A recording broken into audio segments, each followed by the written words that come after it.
दोस्तों आज मेरे पास इंडिया की सबसे पॉपुलर बाइक है। ये इंडिया में सबसे ज़्यादा बिकने वाली बाइक है और सबसे ज़्यादा लोग इसको पसंद करते हैं। तो आप जान ही गए होंगे देख के कि ये हीरो स्प्लेंडर है। एक्चुअली ये हीरो स्प्लेंडर प्लस है, तो ज़्यादा कोई डिफरेंस नहीं है, स्प्लेंडर हो या स्प्लेंडर प्लस हो।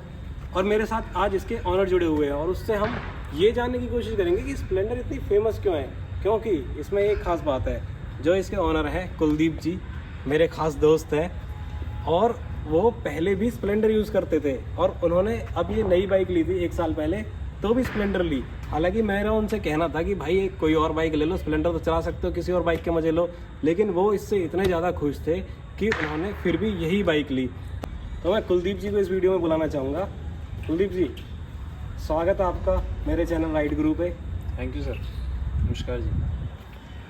तो कुलदीप जी, मैं आपसे कहूँगा थोड़ा लाउड बोलना, क्योंकि जो माइक है ना वो पिक नहीं करेगा आवाज़ को, तो आप थोड़ा तेज़ बोलोगे तो ऑडियंस ठीक से सुन पाएगी। सबसे पहले कंफर्टेबल हो जाओ, मैं ये पूछना चाहूँगा कि इससे पहले आप स्प्लेंडर कितने साल तक चलाई थी आपने, वो वाली जो पहले थी? मैंने पूरा 15 साल चलाई थी, जो उसकी लिमिट होती है चलाने की। 15 साल चलाने के बाद क्या ऐसा अच्छा लगा उसमें आपको जो आपने दोबारा फिर से स्प्लेंडर ही ली? स्प्लेंडर की सबसे बड़ी खासियत ये है कि ये कंफर्ट है। इस बाइक में कंफर्ट है। अगर आप थोड़ा लंबा भी दूर भी जाना चाहें तो भी कंफर्टेबल बाइक है ये। और एवरेज के मामले में कंफर्ट है। पैसा वसूल बाइक है ये, इसकी जो सबसे बड़ी बात है।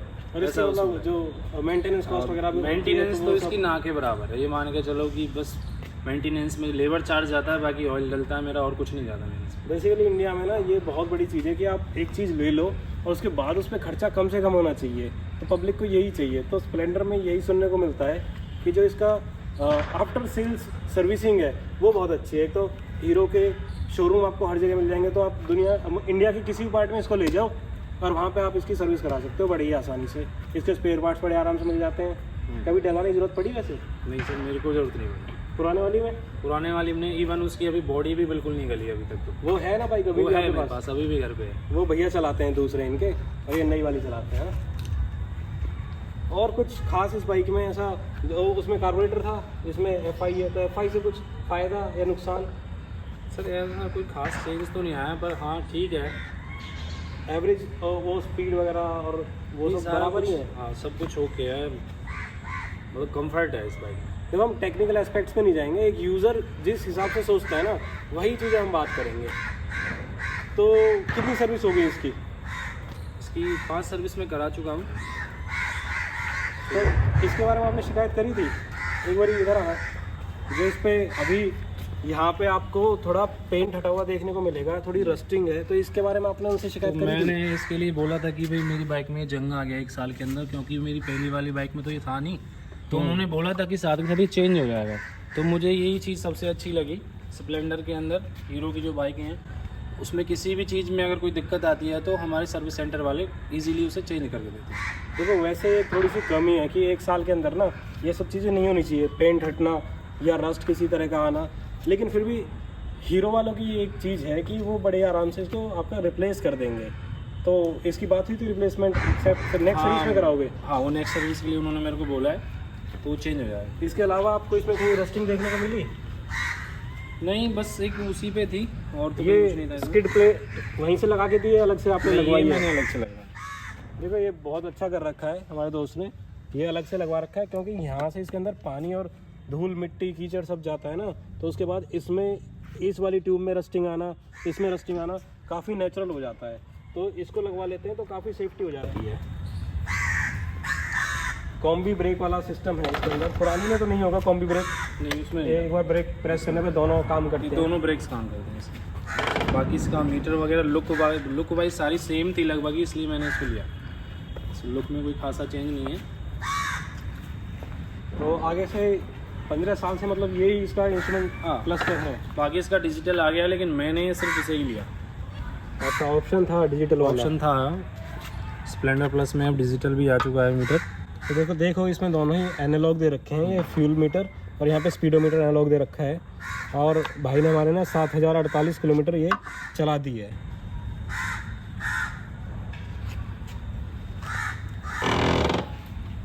इसके अलावा आपने बाहर से लगवा रखा है ना मेरे ख्याल से? हाँ, ये अलग से लगा सेफ्टी के लिए, स्क्रैचेस के लिए मैंने इसको लगवाया। तो काफ़ी सेफ्टी से रखते हैं। पहली बाइक भी एकदम नई बना रखी है। बाकी इसमें एक चीज़ अच्छी है कि अगर कोई इनकेस मान के चलो कोई बच्चा बैठा है बाइक के ऊपर, तो अगर वो स्टार्ट कर देता है, इसमें सेल्फ है। एक्चुअली मेरी पहली वाली बाइक में सेल्फ नहीं था, मैंने सेल्फ ये इसलिए लिया है क्योंकि इसमें अगर हम स्टैंड नीचे रखते हैं तो स्टार्ट नहीं होती। तो बच्चा अगर बैठा होगा तो दिक्कत नहीं होगी उसे। स्टैंड कट होगा, सेफ्टी का होगा ना। अगर आपका ये साइड स्टैंड ऑन है तो उसके बाद बाइक स्टार्ट नहीं होगी।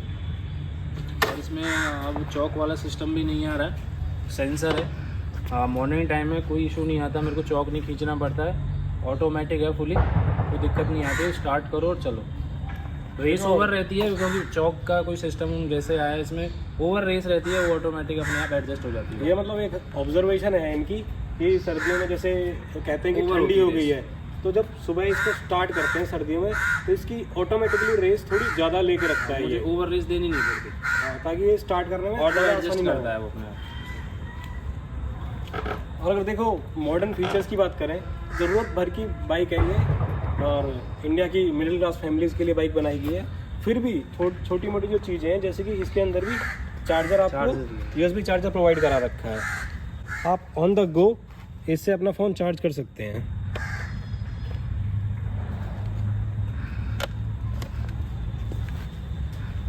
तो भाई ये आपने फाइनेंस कराई थी या पूरी एक साथ पेमेंट पे ली थी, किस पेमेंट प्लान में ली थी बेसिकली जानना चाहता सर मैंने ये सिर्फ 10,800 मात्र डाउन पेमेंट दी है इसके अंदर, हूँ। और मेरी इसकी 24 मंथ्स की EMI बना के दी थी उन्होंने, जिसका मंथली EMI 3777 रुपये था। तो 3777 रुपये की 24 EMI और 10,800 की डाउन पेमेंट। डाउन पेमेंट, इतने में इन्होंने ये बाइक खरीदी है। उन्होंने साथ में कुछ आपको गिफ्ट वगैरह दिए? हाँ वो एक व्हील लॉक दिया था उन्होंने सेफ्टी पर्पज़ से, क्योंकि स्प्लेंडर का सबसे ज़्यादा इशू बस यही है कि ये ना चोरी हो जाती है। देखो स्प्लेंडर का बहुत बड़ा इशू है कि ये चोरी हो जाती हैं। हो सकता है इनका हैंडल लॉक वीक हो या कुछ भी हो, वो मैं नहीं जानता, लेकिन इनके साथ ये थोड़ा कंपलसरी हो जाता है व्हील लॉक लगाना। बाइक को हम देख रहे हैं 15 साल से ये व्हील लॉक जरूर लगा रहा है अपनी दोनों बाइक्स में, तो चोरी बहुत ज़्यादा होती हैं। हेलमेट भी दिया था हमें, अच्छा, स्टड का हेलमेट दिया था, अच्छा था, बढ़िया। बढ़िया। क्यों मेरे को ये लगा के मान के चलो, ये अगर सारी EMI वगैरह सारा कैलकुलेट करके चलूँ तो मेरे को 1,02,000 रुपये में पड़ी है। तो देखो भाई स्प्लेंडर भी 1 लाख की आ रही है आजकल, पिछली स्प्लेंडर 50,000 की आई थी बाइक की। हाँ, तो सिर्फ कंफर्ट होने की वजह से मैंने फिर से इस पर डबल इन्वेस्ट करा है। अच्छा, कंफर्ट आप सीट पे बैठ के दिखाओगे इस पर किस तरह से क्या सीटिंग पोस्चर आता है? स्टैंड से हटा लो। इसमें ये है कि अगर आदमी की हाइट भी कम है तो वो कंफर्ट रहेगा इसके ऊपर, सबसे बड़ा इसका पॉजिटिव मेरे को आपकी ये हाइट कितनी है? मेरी 5'7" है। 5'7" में दोनों फीट अच्छे से पूरे टच हो रहे हैं, अच्छे से आते हैं। और बाइक छोटी लग रही है आपके सामने। हाँ इसमें एक बाकी एक इंजन का वो भी आता है। इसमें मेरे को जो लगा कि भाई अगर इंजन में कोई भी किसी भी सेंसर में दिक्कत आती है तो ये ऑन रहता है स्टार्ट के बाद, ये ऑफ हो जाएगा, तो अब ये ठीक है। अभी कोई इसी बात पर इसका एग्जॉस्ट नॉट भी चेक कर लेते हैं। एक तरह का एग्जॉस्ट साउंड है इसकी, रैप करना और रैप करें और करें।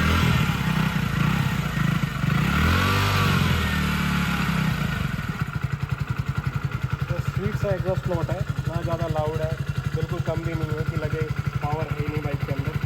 बहुत बढ़िया। अब मुझे जो चीज़ चाहिए थी मुझे वो चीज़ बिल्कुल टायरों में मिली, मेरे को सीएट के टायर मिले इसमें। हाँ, इसमें आजकल क्या है, 2 टायर वो TVS के टायर आ रहे हैं और सीएट के टायर आए। तो हम इस बाइक को जब ला रहे थे तभी हमने देखा एक कस्टमर था जो TVS के टायर को लेके कुछ शिकायत कर रहा था। हाँ वो उसको ना पिछले वाले टायर में दिक्कत आ गई, उसका वो टायर फूल गया था TVS वाला। मेरा सीएट का अभी तक कोई एक भी इसमें 1 पिंचर भी नहीं है मेरी बाइक में अभी तक। 1 साल हो गया और टायर की कंडीशन आप देखो कितनी अच्छी टायर की कंडीशन बनी हुई है। और टायर की हम बात करें तो इसके अंदर, हाँ इसके अंदर कहाँ गया भाई 80, तो टायर की अगर हम बात करें तो इसके अंदर 80/100 का टायर आता है और 18 इंच का इसका अलॉय व्हील है। सिंपल सिल्वर कलर का अलॉय व्हील आता है इसमें। देखो बहुत ही सिंपलिस्टिक बाइक है, इसको कंपनी ने कोशिश नहीं करी कि ज़्यादा तड़क भड़क देने की। हाँ, ब्लैक सिल्वर का कॉम्बिनेशन लिया मैंने। बिल्कुल ब्लैक सिल्वर की, और बहुत अच्छी लुक भी ब्लैक सिल्वर की, सिंपल और सोबर लुक देती है ये। देखो स्प्लेंडर प्लस का इन्होंने जो लोगो है वो 3D में दे रखा है, और हालांकि जो हीरो इन्होंने यहाँ लिखा हुआ है वो सिंपल इन्होंने पेंट में ही लिखा हुआ है। अब रियर टायर की अगर बात करें तो रियर में इन्होंने दे रखा है 18 इंच का व्हील है और 80/100 का टायर है। तो रियर टायर और फ्रंट टायर दोनों की प्रोफाइल बिल्कुल सेम है। और कुछ आप ऑडियंस को बताना चाहते हो इसकी कोई खासियत या इसकी कोई कमी, क्योंकि आप बहुत लंबे यूज़र हो, इसके बहुत सालों से यूज़ कर रहे हो। सर कमी कुछ नहीं, बस मुझे थोड़ा सा बॉडी में लगा, बॉडी इसकी थोड़ा सा हल्की है पहली वाली बाइक के मुताबिक। वो अभी तक उसमें किसी भी तरह का कोई भी कैसा भी गलाव नहीं है अभी तक, कैसा भी। इधर से क्या शेप ऐसी है या कुछ डेंट लगा? नहीं नहीं नहीं, ये शेप ही ऐसी है। अच्छा, फ्यूल टैंक के यहाँ पे थोड़ी सी ऐसे शेप दे रखी है, मुझे लगा जैसे डेंट हो यहाँ पे।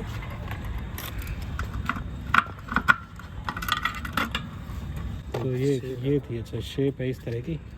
अरे इसमें इसको ओपन करके ये भी ओपन करना पड़ेगा मैनुअली? हाँ हाँ, ये निकालना पड़ता है इसमें बरसात का पानी वगैरह के लिए। अच्छा, एवरेज कितनी दे रही है ये बाइक आपको? मेरी दे देती है जी एवरेज 55 से और 60 के बीच में। कम नहीं है? 50-60? हाँ 55 से नीचे तो नहीं, मतलब कह सकते हो भाई 50 और 55 के बीच में लोकल में आ जाती है, बाकी ऑन द वे 55-60 के बीच में आ जाती है। तो किस तरह की राइडिंग स्टाइल है, मतलब आपकी हाईवे पे कम है, सिटी में ज़्यादा है, तेज चलाते हो? नहीं हाईवे पे ठीक है एवरेज इसकी, लेकिन थोड़ा लोकल में थोड़ा डाउन करती हूँ, सभी में ही होता है इसमें। लोकल ज़्यादा चलाते हो? लोकल ज़्यादा चलती है। देखो एवरेज, वैसे ये 100 सीसी वाली सेगमेंट की बाइक है, तो एवरेज मैं एक्सपेक्ट कर रहा था कि 65 के आसपास एवरेज होनी चाहिए, क्योंकि मैंने रिव्यू किया है SP 125 को, रेडर को, पल्सर 125 को, तो वो 125 सीसी की बाइक्स हैं और इनकी एवरेज 60 के आसपास है। और SP के तो सभी ओनर्स ने मेरे से कहा है कि 63-64 की एवरेज वो लोग ले रहे हैं। तो इस बाइक से भी मुझे उम्मीद थी कि 65 से 70 की एवरेज देगी, लेकिन डिपेंड करता है राइडर कैसे चला रहा है इसको, उस पर भी डिपेंड करता है। साथ ही साथ आपकी हाईवे राइड है या सिटी राइड है, तो सिटी में कम एवरेज देती हैं। और मैं भाई को जानता हूँ, काफ़ी रफ चलाता है, सिटी में भी फुल RPM तो फिर भी हो सकता है खासी एवरेज दे देती है। हाँ, तो ये सेटिस्फाई है, तो इसका मतलब ये है कि बाइक की परफॉर्मेंस अच्छी है। बाकी आप डिसाइड कर सकते हो अपने आप और भी ऑनर से रिव्यू ले सकते हो इसका कि उनको किस तरह की एवरेज मिल रही है इस बाइक से। और आफ्टर सेल सर्विस अच्छी है हीरो की, सबको पता है, नेटवर्क बहुत अच्छा है।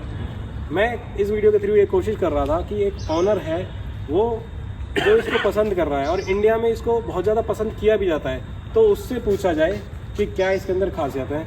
आई होप कि हम इस वीडियो में वो चीज़ें कवर कर पाए। कोई कमी रह गई हो तो आप कमेंट करके ज़रूर पूछना, हम कोशिश करेंगे। कुलदीप के साथ मैं टच में रहूँगा, इनसे पूछ के बताने की कोशिश करूँगा जो भी आपकी क्वेरीज होंगी। और ये वीडियो आपको अच्छी लगी हो तो इसको लाइक करना, हमारे चैनल को सब्सक्राइब करना और अपने दोस्तों के साथ इसे शेयर करना। और चैनल को लाइक, सब्सक्राइब और बेल आइकन दबाना ना भूलें। Thank you very much. ठीक है दोस्तों, हम मिलते हैं आपसे नेक्स्ट वीडियो में।